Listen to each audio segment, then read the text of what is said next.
Hello and welcome back to Big Bad Books. This is going to be episode 2. Amazing. God. We made it. This is the show where we read them so that you, dear listener, don't have to. What does them refer to in Them, that sentence? Quite ambiguous. it refers to the eponymous books that are big and bad. The big bad books. Yeah. And this season, what are we doing? This season, it's a classic of the genre. Yeah. It's Ernest Cline's Ready Player 2. Beautiful. I'm Declan, by the way. You are... I'm Isaac. Hi. Cool. How you doing? Yeah. It's a big day for us here in the flat. Huge. It's huge. It's episode 2. I don't know if I mentioned that. You of did, Big actually. Bad You Books. went big on that.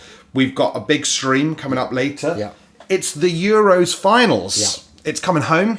Well, maybe. It's see coming about home. It's coming home. Let me have this. But more pertinently, we've got a recap to do. Now, we like to start this, all the episodes we've done of this show, they all start the same way, don't they? And how do they start? It's with the recap. You said it along at home. I'm going to give Declan 60 seconds to recap. Okay. This time's going to be quite difficult because you've got three whole chapters. chapters.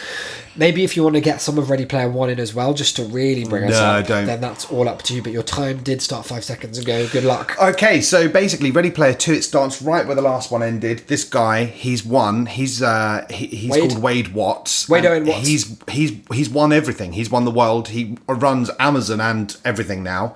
And he's got this big machine. 45 seconds. He puts it on his head, and then he's in the virtual world. What's it so called? He can lick things now. What's it called? The new one's called the Oni. Yep. Yeah, and you can lick things, and you can be a woman. You can't be a gay. Life prohibited. You can fly. It's sort of like you can't 30 get seconds. hurt. Anyway, so they're like, cool, this was invented by just experimenting on the disabled, really. They didn't have a lot of permission. 20 so seconds. then his girlfriend doesn't like it because he's going to give it to everyone. She thinks it's a bad idea. The shard so he's going to riddle. give it to everyone. There's a big riddle, but it doesn't actually matter because it hasn't appeared so far. And also, he's going to go to space for some reason. Okay, 10 seconds left there. Yeah, so the shard riddle, it's like lots of puzzles, but he hasn't really bothered to solve any of them. But there we go. he might die if it's not. Who knows? Possibly, yeah. It said the air will pay a toll each time that one of the something happens. We're not clear on what that is. One of the shards is riddled to Riddle to completion. fuck, yeah. Good summary, I would say. Thank you. Yeah, you had like 10 seconds left. Okay, that's so good. That's good.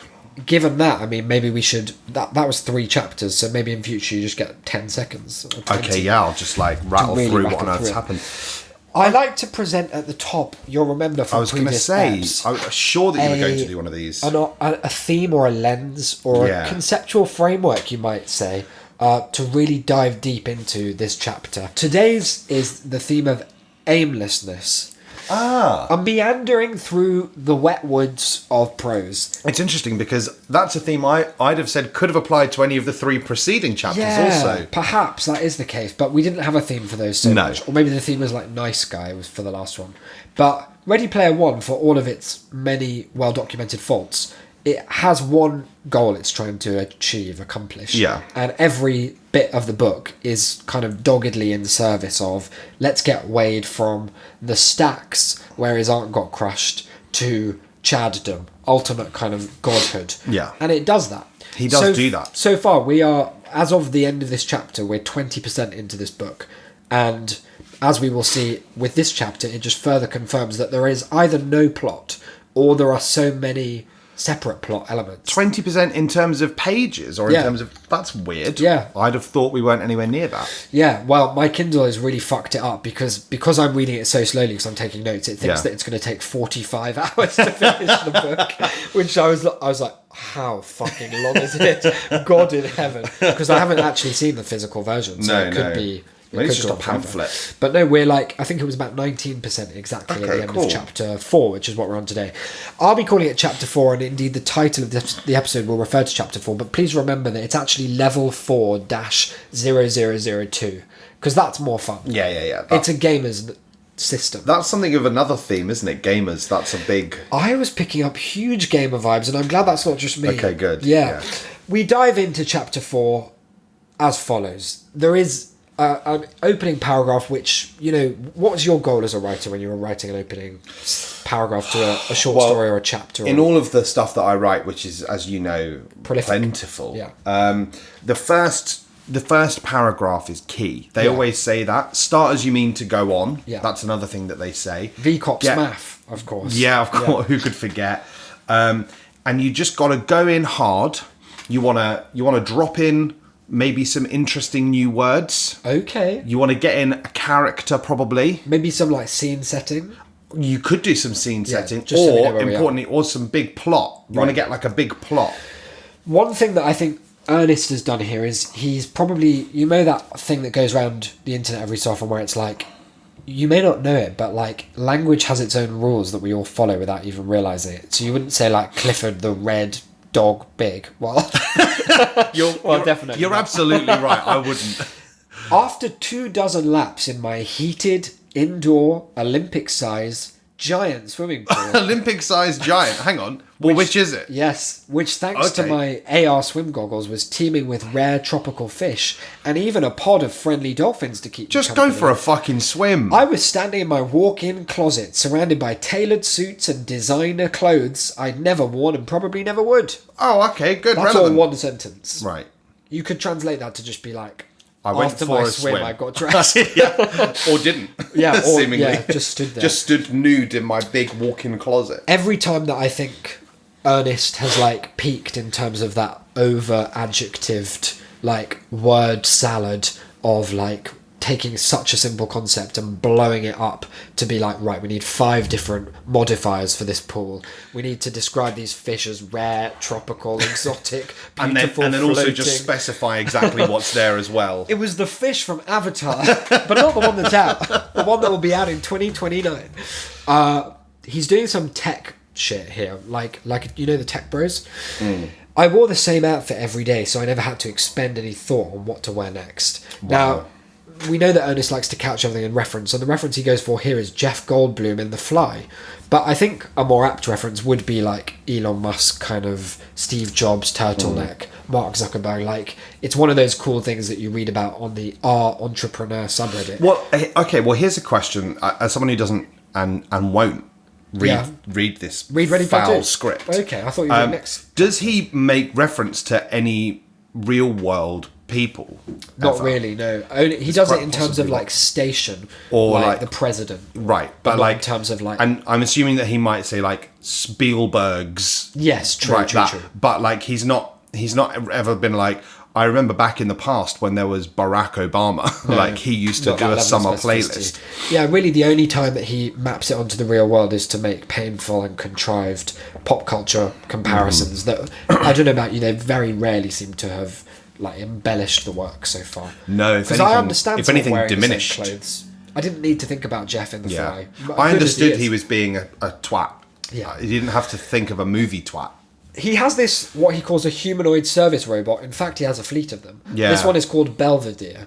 And Belvedere is programmed to give him breakfast. Well, 2 things. Give me breakfast, only speak when spoken to.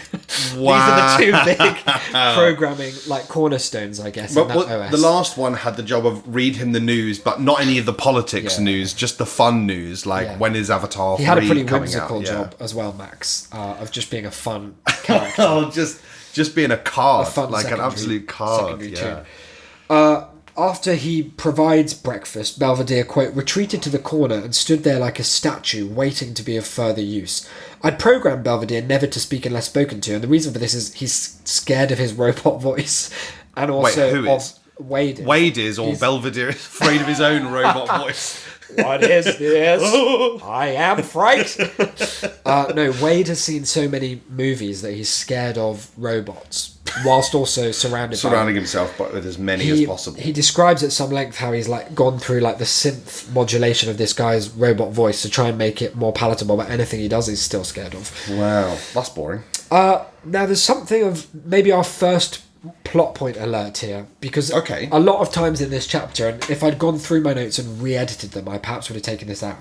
There are lots of like what we call plot hooks, and that has been the case so far in the text. It's just that none of them have been kind of reeled in. Yeah, they've just like lodged in the flesh. He's throwing out a lot of hooks from his fishing boat. He's ready to just give one big yank and Yeah. drag us all head first into the story. It kind of has the vibe of something that happens these days where like writers will have like a Patreon where they're releasing chapters to their like patrons as like beta readers. Yeah. And then they will adjust where the book was going based on that feedback, which I guess it sounds kind of dystopian, but I guess that's kind of what Dickens was doing with like serialized novels. Yeah.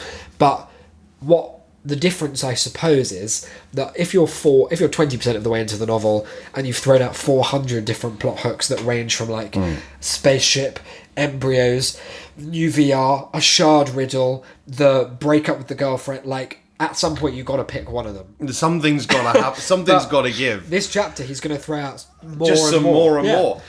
Like, and also, it feels like we're coming back to this power creep idea of like, well, what more plot hooks are there beyond like he's the most powerful person in the world? He's actually leaving the world.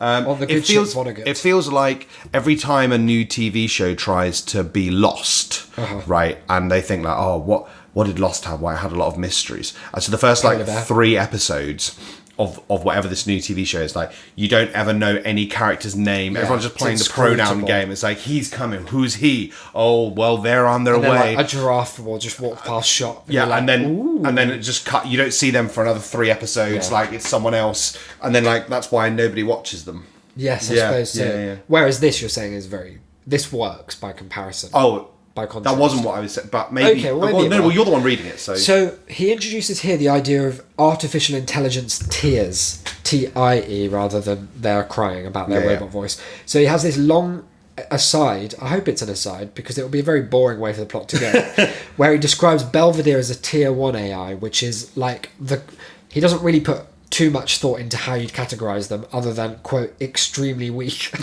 Like, they can just sort of serve you you can outfox them with a Sudoku and make them not speak. The military has tier 2 AIs which can form memories and learn independently, which that's a big step between 1 and 2. And then there is this kind of arms race to develop tier 3, which, quote, had become like the race to create the atomic bomb. And that has to go somewhere, right? Like, it must go somewhere. Yeah, surely. Fingers crossed.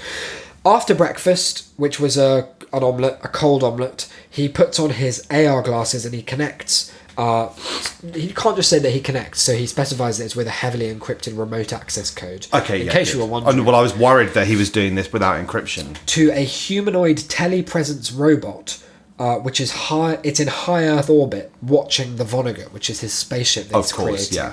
Just remind us why he's creating the spaceship. So, what he's done is he created it so that he could have a big jolly up in space. Yeah, a kind of get out of Earth free card. With him, his mate, his ex-girlfriend, and about 1,000 of the world's embryos that he's secretly amassed for no real...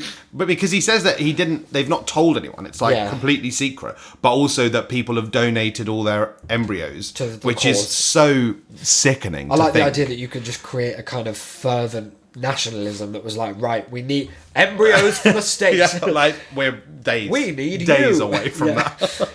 We need womb. he uses all of this cool telebot tech to look at the spaceship and kind of see how it's coming along, and then also to look back at Earth and zoom in on himself in his own garden. Come on, which is such a fucking jerk off thing to do. This is just the like ruler of the world version of like finding your house on Google Earth. He's checking how the ship's coming along because it's not done. There's a kind of like time. I think this is going to be one of the like plot engines, is like how far along the Vonnegut is to completion. Because at the point that it's completed, he's ditching it and he's out. Leave. Yeah. Speaking of which, is it not today that old Branson's off into space? Yes, I think so. Yeah. Wow. Well, timely. Never see him again. Timely.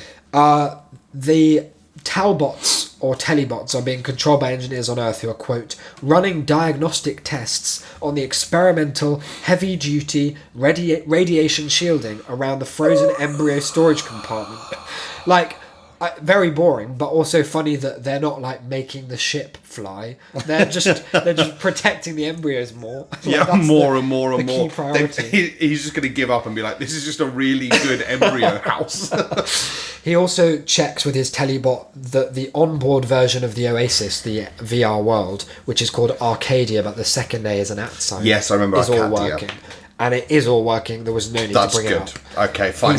He's just super keen to check in and be like, fuck. You do remember that I've got all this cool shit on board. Here's another potential plot hook, or maybe like theme alert. When he's done fucking about in space, he takes the glasses off and he reflects on like how he's just done something insane. Like, no one else on Earth can do what he's just done. He says, I travelled all the way to space and back, and I'd only managed to kill 15 minutes. And is this, like, setting the scene for this whole, like, money won't buy you happiness? Like, actually, the ultimate marginalised person is the number one billionaire on the planet. That's no richest. one can understand him. Just... Wow. I mean, it could be, because he's maybe going on this character developmental journey. I mean, hopefully. I would hope so. Otherwise, and we're not saying Wade's not developed and great already. Like, he's absolutely an alpha male chad. Yeah, well, he's a sigma male, isn't he? Now Beyond he's alpha. a sigma male because he's like the lone wolf. Yeah. But even so, like, he could develop more from the guy who wants the Earth to just sort of die. Well, yeah, he could be a guy who fucks again. That's actually another big development that he could be looking for. Today is the day of the co-owners meeting, which, for every time I read it, for all of the effort that Ernest puts into, like, terminology, co-owners meeting just rings very false. Very, like, it just it's sounds so like, boring. It's not even that it's boring, it just sounds like a little kid's idea of what a business is. Yeah. We had our co-owners meeting, I did a business today. It Yeah. sounds like that. And prior to the co-owners meeting, he's quite shook up about it, right? Because Artemis, his other co-owner, She's going to be there. She's going to be there, and she's told him to fuck off, basically. Yeah. And they made the beast She's with two taking that backs. fine ass elsewhere. Yeah, and birthmark, lest we forget. Whoa, that goes But without he doesn't saying. mind. He doesn't. He even doesn't mention care. it He in this doesn't care. chapter. Yeah. He calls up two of the other Gunters, H and Shoto, to just have a kind of pre-game, like, get their heads in the game. Neither of them answer. As usual, neither of them picked up. And this is not really dwelt on significantly. He says, I'd learned the hard way that if your friends were avoiding you, you didn't want or need to know about it. It's just really sad. Because Wow. H was his, like, only friend in the Oasis, like, at all. Yeah. And now even those bonds have been broken. It's weird, like, are they not privy to any of his other, like Big plans? delights and plans and Dunno. fortune? It's hard to know. I mean, they are all loaded, but Yeah. he's the most loaded. He's the I see, right. Yeah. He's in charge. He's the big... He carries on with his breakfast ritual of watching the, quote, flock of security drones patrolling his estate. Well, I love to do that. There is a theme perhaps emerging of paranoia, but I worry that Ernest is setting this up only for it, rather than being like, you know, he's becoming this, like, reclusive, antisocial, cut off from society kind of incel billionaire. I think what's going to happen is he's setting all of these things up because someone is going to come after him. Yeah, and it'll be yeah. like, luckily I'd prepared already my flock got of my- security drones. And Belvedere came in Yeah, and terrified the with a- shit out of me, which made me run so fast. And he scared the baddies with his weird voice. Go away. Go leave this place. This is the only time that he's outside all day, because he's going to spend his allotted 12 hours in the Oni, and he describes it as getting his, quote, daily minimum dose of sunlight.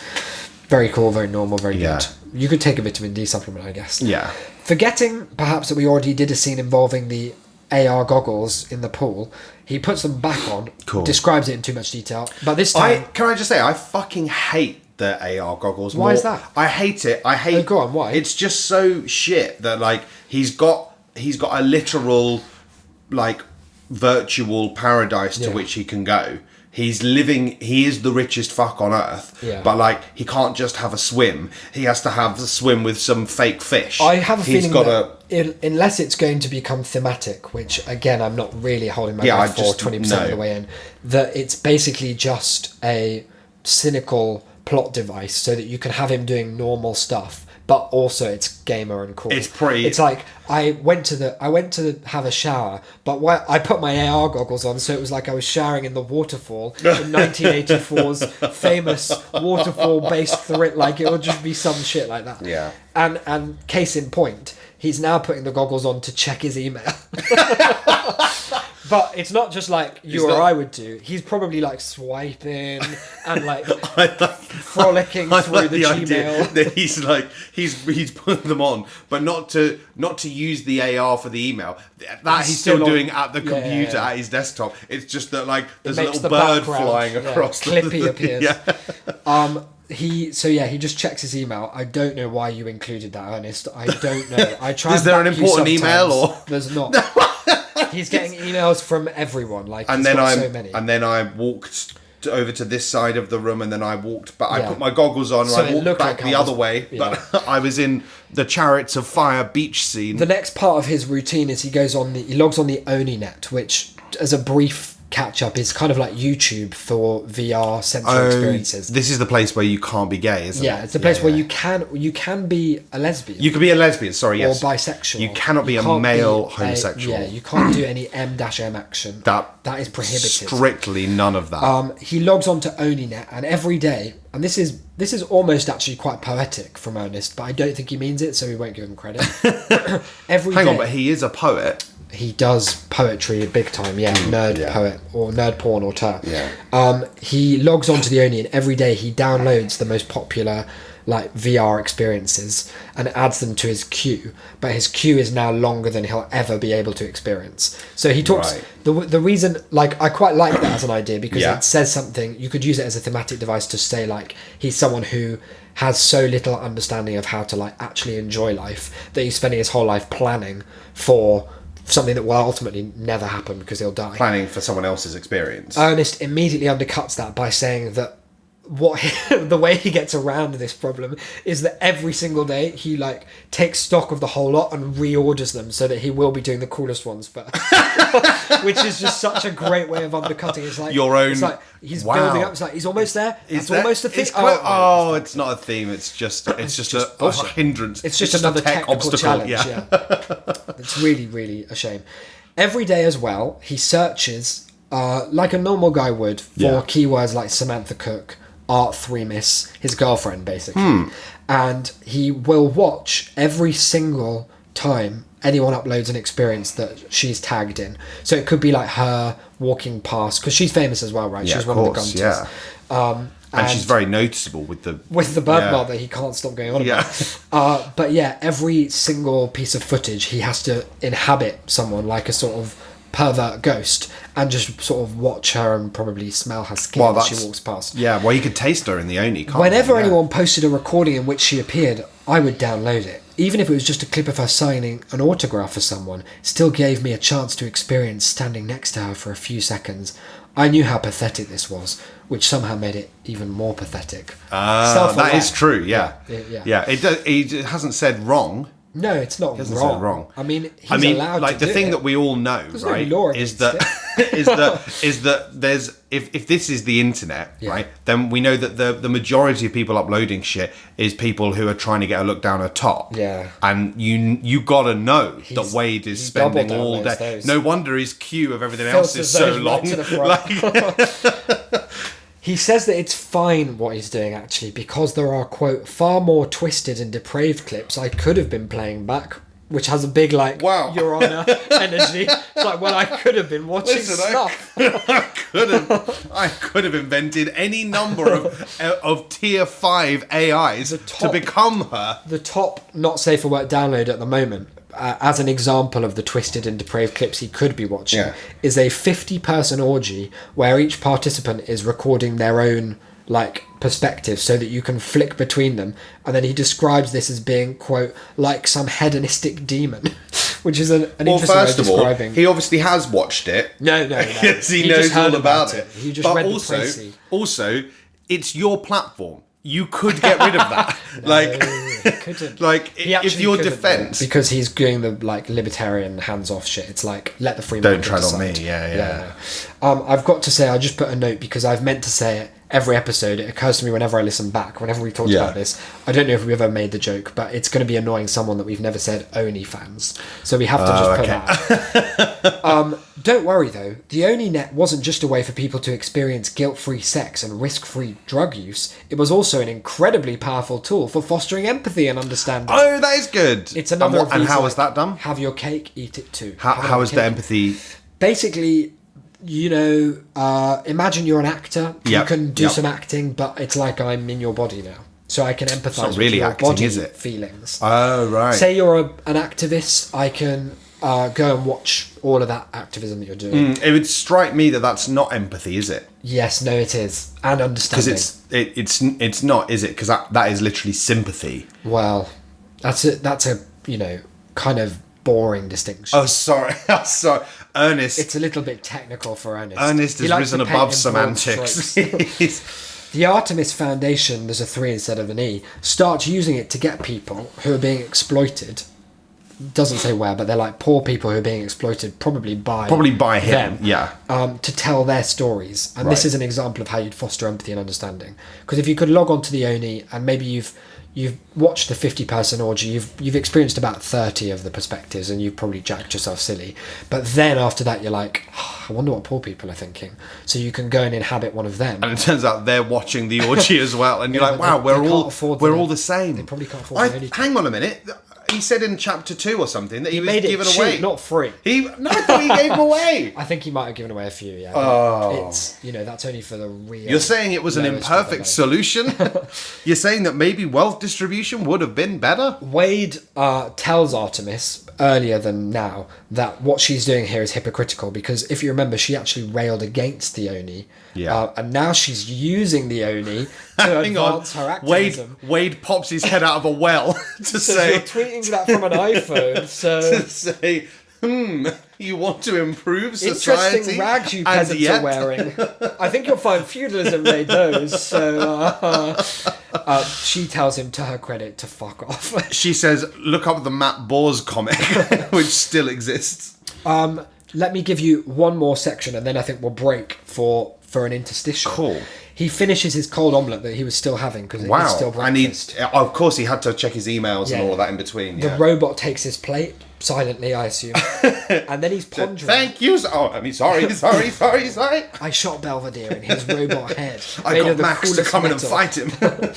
He's pondering, as all of us are after breakfast, what should I do next? Yeah. And here are his options.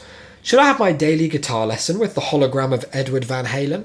He's hired the well, he hasn't really hired. He's sort of stolen the holographic data of Van Halen's lead to learn the real guitar, because he was sick at the virtual guitar, but now he has to learn the real one, and it's harder. That could be a theme. That could be, yeah. Should I take another Bollywood dance lesson? He thinks.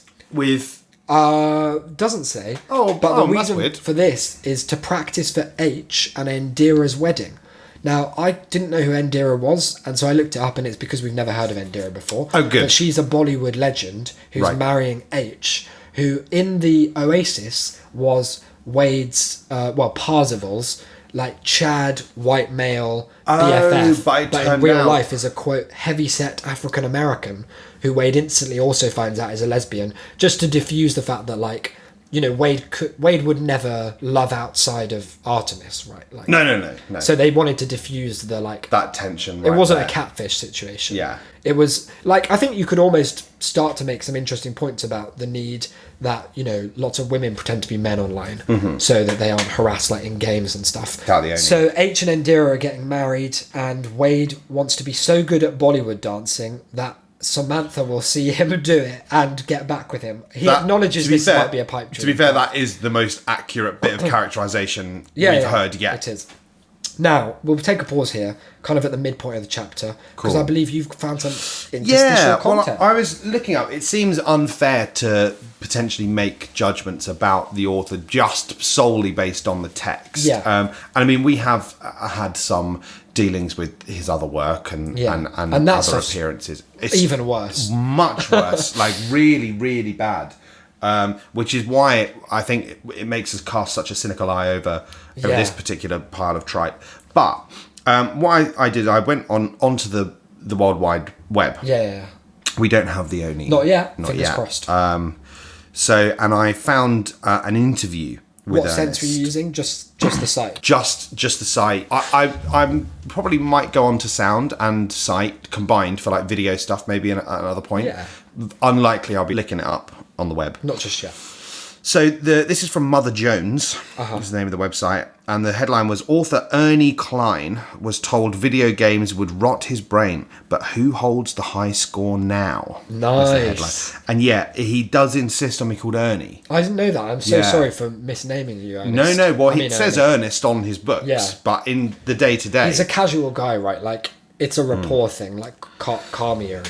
Yeah. You can call me Ernie, chief. So I most of what I found here is from the actual interview itself, but in the introduction there were just two sentences that I had to pull out. Cool. Just because they're very good. Yeah. And they'll make us happy. Is your hope that, as we get to know the author, so we can get to know his work a little bit better as well? Yeah, not that I don't appreciate the work of Mr. Roland Barthes. Yeah. But he was like chatting shit, wasn't he? This author is alive. Yeah. So checkmate, Roland. So take that, bitch. So I feel like there's something to be gained. Yeah, as well, I do kind of feel like if Roland had to read Ready Player One, he would screw up his own essay. He would kill the author. Because it does kind of undermine everything that he's got to say. Oh. The two sentences I picked out were, in describing the first book, Ready Player One, the author of this piece tells us that Palmer Luckey, which is just the most absurd name, founder of the virtual reality company Oculus and inventor of its Oculus Rift headset, was so taken with the first book that he made it required reading for new employees. Imagine getting a job at Oculus. Well, it's Facebook as well now. Imagine the competitivity of that hiring process and then being told that you have to immediately read. So welcome, here's the drinks machine. It's Fun Friday, so everybody's dressed up as an anime character. Read this book before you talk to anyone. And if you don't come to work with the entire script of War Games memorized, you are fucking fired. Out the door. The other was this isn't even a whole sentence, this is just the opening clause to a sentence, but powerful facts spilling right out of it. In Klein's new novel, Armada, brackets, optioned by Hollywood before a word was written. Wow. Close brackets. That's a good sign. That is, yeah. Fair play to Ernest, because I've heard that even on the Ready Player subreddit, right, people say Armada fucking sucks. It's irretrievably bad. I've heard similar things when looking through reviews. I've looked up what it's about 10 times in the last couple of years, and I forget within 1 second. It's also video games. Yeah, it's also video games. It's like this kid who's been obsessed with a video game, and it turns out that it was actually a way of training people up to fight a genuine alien invasion. That's a fucking Futurama episode where Fry is doing Space Invaders. Yeah, it literally is. Yeah. Here's some of the interview itself. Mother Jones asks him, "Your spoken word stuff is will you apologise on the record?" Hilarious. Have you tried stand-up comedy? This is... I like to think that they're trolling him with this question, because his spoken word stuff is offensively bad. Yeah. Even for spoken word. In terms of quality and, morality. Yeah. Ernie Klein, I did try it. I discovered that my sense of humour didn't work too well with drunk comedy club audiences in Ohio. Yeah, blame the audience. Yeah. That's a good idea, mate. It's a fantastic start. But something about my weird sense of humour in Austin was a great match. I was just starting out, trying to become a screenwriter, and I became the Austin Slam champion 3 times. Wow. For a nerdy, kind of a socially awkward guy. That did wonders for my self-esteem. I bet. God, imagine him getting amongst it in the Austin poetry scene. He gets asked about sort of some inspiration stuff. Well, he's made that so clear in every book. Well, yeah, and he Nowhere decides has anyone cited their sources more. Well, and he decides to just absolutely ram that home here. From being obsessed with Star Wars from the time I was 5, from when it came out in 1977 until 1983 with Return of the Jedi, that whole period I went as Luke Skywalker for Halloween. I wanted to be Luke so badly. In my living room, I'd build an X-Wing cockpit out of couch pillows and play Space Invaders or Asteroids or Star Invaders or Starship or Star Master. Any game with Star in the title. Ender's Game was a really formative book for me. I'd always spent a fair amount of time imagining my version of Star Wars or Ender's Game or The Last Starfighter. But the thing I'm ripping off even more so in my mind is Iron Eagle. It's one of these great 80s kids can do anything movies like The Goonies or Explorers. I watched it over and over. Now there's so much happening here. The list of games... And then admitting any game with Star in the title. Maybe that's just how he is then. He just does talk in lists. But also... he does that thing where he has to do the broad to the specific appeal. Yeah. So that list, I'd always spent a fair amount of time imagining my version of Star Wars, huge. Very big. Ender's Game. Still quite big. Quite big. They made a movie of it not long ago. The Last Starfighter. Never heard of it personally. Never heard of it personally. So it's he knows he can't just say Star Wars or Ender's Game because a certain large section of his fans are going to be wow, that's fucking normie shit. Yeah. But then also... just to come out and say the thing I'm ripping off even more so in my mind is, here's another thing I'm just copying. Admirable, you're right. Really quite sad. Admirable to be open about that. Mother Jones asks, your novels are so referential to geek culture that it almost seems fair to describe them as fan fiction. Ernie says... I again sort of think that Mother Jones is... that's a really hope mean so. question. I kind of hope so. It's quite pointed. He does not pick up on that, No. if so. Or maybe he expertly avoids falling into their trap. Because he was 3-time Slam champion. He can think on his feet. Yeah, absolutely. I think so. Everybody uses pop culture as a shorthand. You might make an obscure reference to Monty Python or Iron Eagle I wouldn't. that he mentions again, that only some people will get. But if they maybe two in the same if they do, it conveys a world of meaning. I wanted to be able to write in the voice that I talk to my friends and assume that everybody would know what I was talking about. Fanboys is about the way that a love of one facet of pop culture can bond you together with your friends. And I ended up getting it made into a movie with Princess Leia and Captain Kirk in it. That taught me that there's no geek dream that's too big. Yeah, he is kind of too big to fail in the geek verse, isn't he? Well, you say that. Is the backlash? Well, reading through reviews to try and get one for sort of each episode, there's a lot of people who have written some real essays. I think it had an interesting grace period, Ready Player One, where it wasn't super well known, and it just flukily happened that the few times it had been reviewed by big outlets, they were I think they were sort of confused by it. It would be when a film reviewer gets given the Minions movie. At a certain point, you either just hammer it or you're it's not for me. Maybe this is actually really good. Yeah. It's like Mark Kermode reviewing video game movies. In fact, it's exactly that. He's always I've never played one. If you he orcs, actively hates them. Maybe that's good. He actively despises them. There's that clip of him on the Culture Show where they made him and a bunch of other people play the Nintendo Wii, and he's it's the worst hour of my life I've ever spent. There's nothing. But he's at least very open about the fact that if it's not for me, it's not for me. And I think Ready Player One had that treatment. It had a kind of grace period, a honeymoon period, where a lot of reviewers, serious reviewers, were just this book's really popular. I don't get it, therefore it must be good. Yeah. They never necessarily stated that third premise, but it was certainly read as subtext. And it seems like RP2 people have kind of had enough. I just think it's so telling, that sentence in there where he says about you can make an obscure reference to whatever, and it conveys a world of meaning, which it just does not. Does it? It doesn't convey any. It doesn't convey any meaning at all. It just it reinforces a meaning that already has to be there. Because otherwise, you're just doing that thing of saying Star Wars and then just laughing. But that is it. That is all he's doing. It's not. It doesn't enhance anything. There's nothing meaningful that's being transmitted. A comparison or a reference only works if it's situated in some kind of context where the thing reinforces some aspect of the situation. Yeah, if it enhances or if it manages to clarify. These are the ways in which a reference can work. To clarify is a really, really weak use of something, but people will do it.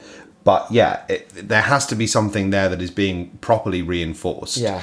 Otherwise it's just the Family Guy critique of in their worst seasons, they just sort of say something we've heard of, and then you just laugh. Yeah. The final bit that I think you'll really, really like, because it ends with Ernest saying something that he either. It's a bit like the whole debate that happened years ago about Carl Pilkington. Either he is the biggest fucking doofus in the world, or he's the biggest genius ever playing an incredible character. Yeah. Because he says something that you wouldn't get away with writing for him to say. So I noticed this photo on your website of you playing guitar in what looked like a high school rock band. Cool. Oh my God, says Ernie. We were called the VIPs, which is a Revenge of the Nerds 2 reference. Very immense penises. Everybody thought it was a very important person, so we got away with it. That was our one gig. We played What I Like About You by the Romantics and We Didn't Start the Fire by Billy Joel. Oh God, the amount of references in one. It's in literally one calendar it is minute. a song. It's just a song that like Just things that set happened. that set the tone for everything he's ever written. Fuck. That That's you so can just powerful. write stuff. That was a formative moment for me. I realised that sometimes you can just You can just link events together. like you hear that song and you go, yeah, the past, man, the That's past. very funny. Let's dive back in. Let's go straight back. I've been missing it. I've been missing it. So you'll remember he had two choices. He takes option 3 a third way, which is to have robot therapy, because he has therapy to prepare for his co-owners meeting. Right. The therapist is an AI, and you can pick anyone, quote, from Freud to Frasier. So he's picked Sean Maguire, which is Robin Williams' character in Good Will Hunting. The robo-therapist asks about what he calls his mead feed addiction. Mead feed addiction. We've got a new word alert. Addiction. This is his, what you and I might call a social media addiction. Right. But the Oasis kind of coagulated all other social media into one place. So Of course it did. Facebook, YouTube, all of that was like subsumed into one big mead feed where you log in and you just see all that shit. It And must be a by nightmare. mead, is that like the drink? No, it's the like mead, yeah. But it's spelled M-E-E-D, so it's actually not like mead anything. feed, right? Yeah. Doesn't mean anything. Yeah, you're right. He has done this cool thing. He's locked himself out of all his mead feed for a year. He's taken a year off social media. Like fair play. He can't see tweets for a year. Absolutely. He was getting pretty hectic on the socials, and he's done the right thing. He's dialed it. TikTok was a big time sink for him. It's hard for Wade, particularly, and I don't know. Like I can't really empathise with this because I'm not in his position, but I can imagine that it would be because he's so famous and he's such a Chad. And he's the richest man in the whole world, and he's also probably really handsome and cool. He's probably hot. He's probably got a huge dick as He's well. got a very important penis. Yeah. That's what I heard from Revenge of the Nerds 5, or whatever the fucking hell that was. Haters. He's gonna get them. Of course Everything he he will. does, the well, haters let me get. tell you, the fucking woke left. they've they're gonna been be trying to cancel they're gonna be Wade. hating him, cancelling him left, right, and centre. And they're pretty snide. These They've heard haters. about all of these medical experiments that he did on vulnerable people, come and on. all his drones that are going around the world blowing up like farmers. They'd have who- us back in Renaissance times They at the would. very best. They would. Instead of calling him Parzival, his cool Avi, they instead call him Parvenu, as in like a social climber, or, and this one's pretty cutting, go on. Penisville. Oh, not a Fucking- very important one. No, just straightforward. Oh, they've slammed him. And as You if don't that recover from wasn't that. as if that wasn't bad enough, let me just read you an extract.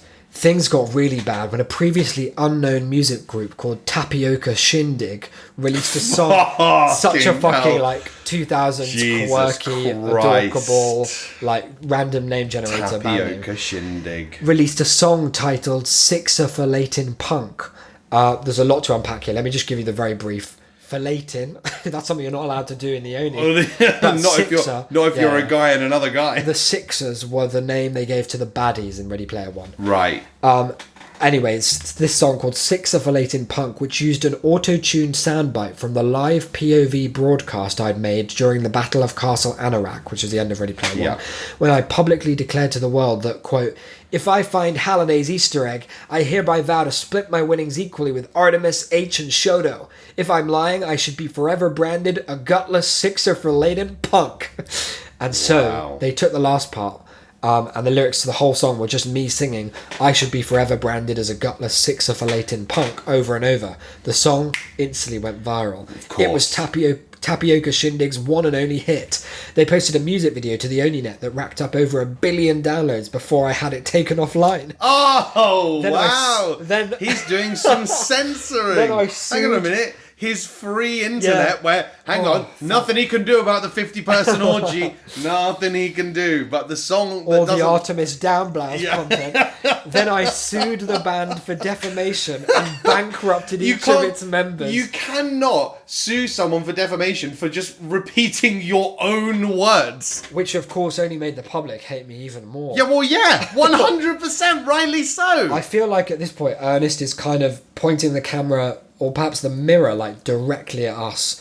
Yes, I knew the haters' opinions were utterly meaningless and had no effect whatsoever on our real lives, unless of course we let it, which of course I did. And yes, the rational part of my brain knew that the vast majority of the people who trolled us online were acting out due to crushing disappointment with their own miserable lives. And who could blame them? Hell. Reality was completely miserable for a vast majority of the world's population. There was nothing I could do about that. I should have taken pity on the sad, pathetic souls who had nothing better to do with their time than vent their frustrations by starting a podcast called Big Bad Books. I might have added the last bit, but it really reads. Instead of turning the other cheek, I went on a rage-induced troll killing spree. Several of them, actually. The super user abilities I'd inherited from Halliday allowed me to circumvent the Oasis's strict policy of user anonymity. So when some snide douchebag using the handle Penisville Hater with an 8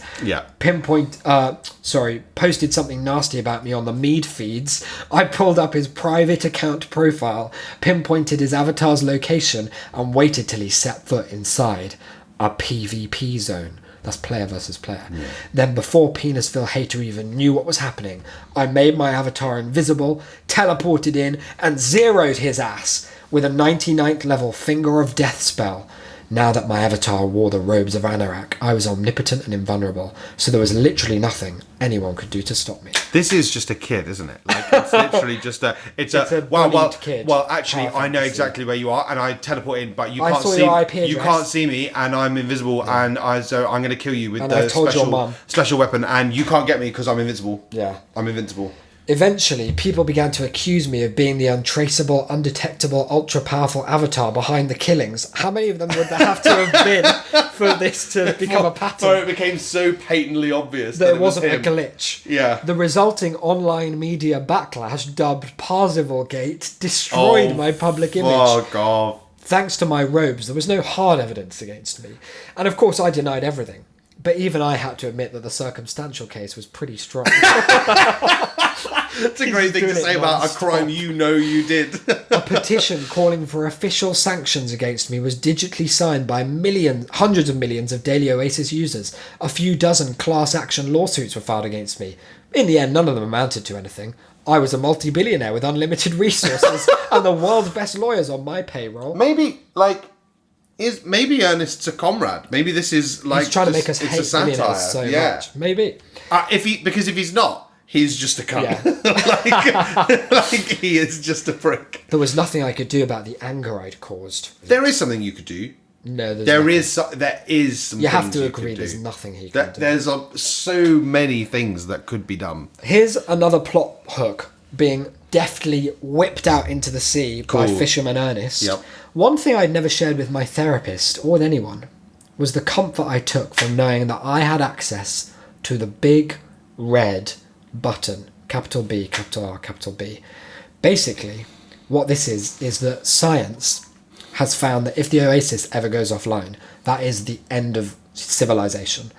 And I thought about this for a moment and I thought that sounds ridiculous, but then given the confines of what he said the Oasis does, it basically is everything now. It'd be like if the internet suddenly went. Yeah. Like, stuff would get fucked up. And nobody knows, I'll just read it to you, quote, that the Oasis's creator had rigged the whole simulation with a self-destruct button and that I alone now had access to it. Nobody knew that the fate of the whole world was literally in my hands, except me. And I wanted to keep it that way. There are just so many setups at this point. Mm-hmm. We've got this new big red button thing where it's like at some point he's got the fate of the world.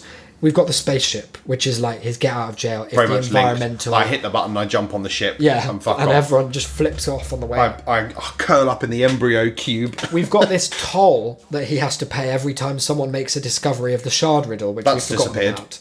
We've got the whole embryo subplot, which just every day more embryos being swept up into space. It's just like the fish tube. Yeah. You have to have them extracted straight into a rocket ship. Yeah. Where are they going? Don't worry about it. It's okay. We've got Belvedere and the weird AI tears. Yeah. We've got this defense thing, which is about to come back as well. And then also the stuff about maybe there is a humanitarian plot about shall we fix Earth? Yeah. There's no way there's there's his ex-girlfriend. There's the wedding, of course. There's absolutely. Will he or won't he dance Bollywood style? And if he does, will it blow her away enough? There's too many things. how far down her blouse has the public managed to gaze? There simply is no way that the book could resolve even a quarter of these in a way that approaches being satisfactory. And so I'm just fascinated to know when he's going to like say this is the one we're going with. It's gonna be some absolutely obscene like Rube Goldberg machine of stuff that's like, oh, I went into the Oni and I fucking jacked it so hard to some Artemis material that I fell over. I knocked the big red button. The internet died. Collapsed. I had to. The embryos I had to ask off. Belvedere to like throw me up to the Vonnegut. Silently, might I add. He makes the long trek to his office, that's his words, which is on the other side of his mansion. Used to be Halliday's office. He goes on for ages about how they're both sick gamers. Everything's shaped like Easter eggs. And here's a new word alert. Motive. Mobile Tactical Immersion Vault. The motive was a logical extension of the concept of the standard immersion vault. An armoured What's the immersion vault? Yeah, he hasn't told us that before. Okay, fine. So don't worry. An armoured coffin that protected your sleeping body while your mind roamed the oasis. Except the my new device didn't just provide passive protection, and here you can imagine the wry smile. Didn't provide passive protection. No. Part of GSS's new Super Vault Deluxe line of tactical Oasis immersion vaults.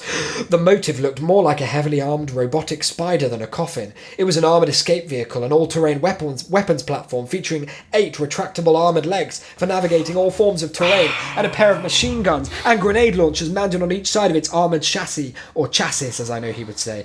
Not to mention a bulletproof acrylic cockpit canopy for its occupant. Our in-house ad agency had already come up with the perfect slogan. If you're going to use lethal force to defend yourself, you better have a motive. You look deflated. I hate every bit of this. Like, it's just... It's cool. What I fucking hate is... That you didn't come up with it first? Yeah, I'm just filled with jealous rage. Well, Ernest knows the haters are just sad. No, is that, you know, from what I understood of the first book, a lot of it took place within the Oasis. Is that fair to say? Right? 80%. And therefore, if there's a bunch of like mad shit that's happening, it's like, well, it's not actually there. This is virtual. Yeah. Right? What I just hate is that the step up in stakes seems to be that I can actually, in the real world, have any machine that I want. Yeah. Like, I can have variously, like, neutered AI robots to do my bidding and do everything I want. I can have an arm. I can have a big fucking rocket filled with cum that's just going to go to the moon, and I can live on it with my ex-girlfriend. And it's indestructible. I've got a big spider coffin that will shoot you down. He's got all of the police bots over rural America. I've got people 24/7 gunning down any queer who dares step onto the internet. Like, it's just shit. Like, it's just shit. You're right. The stakes are so high because he's got everything to lose. Stakes. There's no stakes. The higher you stand, there's literally no stakes at all. Like, he even, like, that is even being flaunted by author and protagonist in like, well, it turned out that I just was going around killing people, like, but everyone knew it was me. There was a big song about it. There was a huge petition about it, but it didn't matter. It had zero. And also, what I like here is that, and you alluded to this when you were like, you didn't know what a normal vault is. He's introducing now a solution to a problem we didn't know there was. Just to be like, and that other problem, just in case you thought of that. You may remember, but you may not. How did I cover it? With another piece of weirdly named tech. Yeah. So basically, all this is just a way so that he can't be fucked within the You remember when we used to have the radio show? Yeah. Dial M for Toby. Yeah. Right? And it was our job each week to come up with a feature. Yeah. And the way that we did it was, whoever the guest was, we took their name, we made a pun out of their name, and then from that worked backwards to what the feature is. Like, he thought of this: if you're going to use lethal force, you better have a motive. Yeah. And then was like, I'm going to retcon this into my own world. Most probably.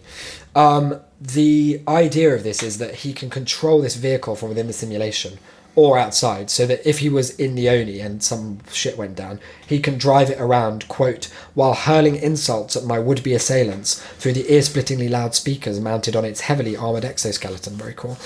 Most Oni users can't afford this technology. No way. You to know. And this has led to an interesting ramification, which is, quote, a new breed of thieves, rapists, serial killers, and organ harvesters preyed on those Oni users who failed to lock up their bodies while their minds were on vacation. So that's Just drop that intense. in there. That's another plot hook. And this, it turns out, is what the body locker hotels are about. They've all sprung up because they are, as he describes, you rent a, quote, coffin-sized room so no one can murder you or harvest your organs. Or so that everyone knows where you are. Yeah. Very strange. I went into the office's private bathroom and remained there until I'd emptied my bowels and bladder as much as possible. Good. This had become a pre-login ritual for every Oni user, especially those who wanted to remain logged in for a full 12 hours without soiling themselves, which you've got to hope is most. A good 90% of them at least. He gets into the motive, which is like lying in a sort of big gel. So it's very comfortable. And also it like wriggles your arms so that your muscles don't atrophy every so often. And he goes down to Halliday's secret bunker that we've never heard of before. Good. But that Very he built secret because of- even to us in and the case- author. In case World War III happened. I guess the idea seems to be that because everyone knows where he lives, he's worried that, like, he literally says that some despot might fire a missile at him. So he has to only access the Oni from 3 kilometres underground now. Right. Very cool. The elevator as well. One thing you've probably noticed in this chapter is that it's been kind of light, apart from Jeff Goldblum's The Fly, on the references. It has, yeah. So let me just give you this one. Okay, good. This elevator had been designed so that if you looked straight up during its descent, it perfectly recreated the look of the top secret Pepsi elevator guarded by B.B. King in Spies Like Us. That is high good. five. Bang, that's a reference. I secretly loved coming down here. 3 kilometres beneath the earth in this armoured concrete bunker. I felt like it was in my own private Batcave. Hey! Although it was obvious to me now that Bruce Wayne could never have been able to construct his crime-fighting crib all by himself with no one to help him laying the plumbing and pour the concrete but his geriatric butler. No way. Wow. A female voice prompted me to speak my passphrase and I recited it. If I had an entire franchise Yeah. that was based so much on like Deus Ex as this, Yeah. I probably wouldn't be like going for plot holes in In other much more works. established universes. Yeah, that is quite harsh from Ernest.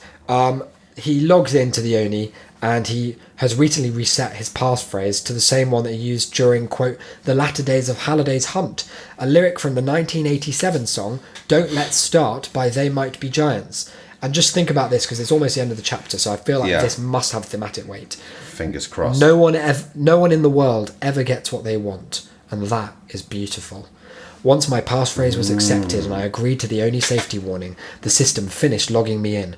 I heard myself breathe a sigh of relief as reality receded and the oasis faded into existence all around me. Wow. End of chapter 4. Beautiful stuff. The aimlessness really prevalent on every page as we pinball like the scatterbrained thoughts of a drunk between 8 to 12 different potential could-be plot elements. None of them seemingly yet frozen in place as this is the one we're going for. No. And we have to wonder how much longer can he keep juggling all these balls before he has to just pick one and say this is the story now. This ball here. Probably at least another 5% of the book. Probably I'd the whole wager. thing. Yeah. Probably the whole thing. It's probably just one big setup for Ready Player 3. Here's hoping. Yeah, Here's fingers hoping. crossed. He actually said that he's already had an offer for Ready Player 3, of course. If he were going to do it, it would be Ready Player 0, a prequel to how the whole thing came about in the first place. We get boring. Halliday, I don't want that. Ogden, Morrow. Oh my god, All Ogden, of I our forgot about that, faves. yeah. With his private runway. Yeah. Because he's rich. It's private, yeah, he's got the private runway. He could use a normal runway and charter a private jet, but he's got both. He's got, yeah. Well, and that, cool. that to me is, that sticks That's with me while success. through the rest of the novel because it really is going to pay off so much in the final chapter knowing about Oggy's big private runway. Absolutely it is. That's all we've got time for, I think, this week on think Big that's Bad Books. everything, This isn't it? fortnight, in fact. Thanks for checking out. Now, we're a brand new podcast. We'd love your reviews. We'd love it. Shame.city/book review will take you to the Apple Podcast page where you can leave us a 5-star review. Please, please. If you write it in the style of Ernest Cline's Ready Player One, even better. It will be very good. We'd love to see that. Yeah, well, We've got a bunch of other things going on in the Shame City world, which I leave it to Declan's capable mouth to spume out Thank while you. I have a drink. So, the hub for all of this, for everything that we're doing here at Shame City, is the website, which is helpfully shame.city. That's Yep. it, simple as. You can access all of our projects from there. But if you'd like some more specific things, then of course, I understand. You could go and follow us over at Shame City Gang on Twitter. Yep. Or if you just want to follow this show, you can follow us at big bad books. We have another podcast that we do, kind of alternating weekends with this one called That's a Shame. You might like to check it out. We look at other things that are not Ready Player 2 that are also quite bad or weird. We sure do. Where do we talk about all those things? That would be shame.city/Discord if you wanted to come and join us there. We also stream quite regularly over at twitch.tv/shamecity with 2 Ys. Or just go shame.city/Twitch. All these links are in the show notes. We'll be back in 2 weeks for chapter 5. I'm so excited. I'm going to put off reading it as long as I can. Good. See you then, everyone. Bye, guys.